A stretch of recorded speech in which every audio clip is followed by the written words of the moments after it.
pertanyaan terakhir, bagaimana hukum dan solusinya jika seorang suami suka chatting dengan istri orang dan sebaliknya? Apa dulu? Jadi tanya yang le kupu ke chat. Walimada chat. Kenapa ke chat?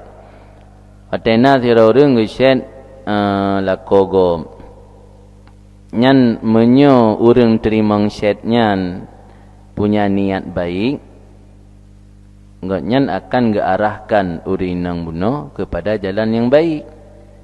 Untuk mendapat jalan baik, hana mecih enggak yan. Yang betul kunan surah. Mesiron na niat ged nenek balah setting tiro urinang. Pasti akan arahkan ke urinang lain yang sama jenis enggak nyan. Di komplek putri nagure inang si enggak nyan kamu form cik kita baju-baju lunjuk domba enggak nyan tik nak konsultasi duan. Tapi nyan layani cik liron tapi malah tayang nagure inang lain hana. Nyan berarti hana rencana kebaikan puna nasihat atau hana nasihat. Nasihat ke iradah kebaikan.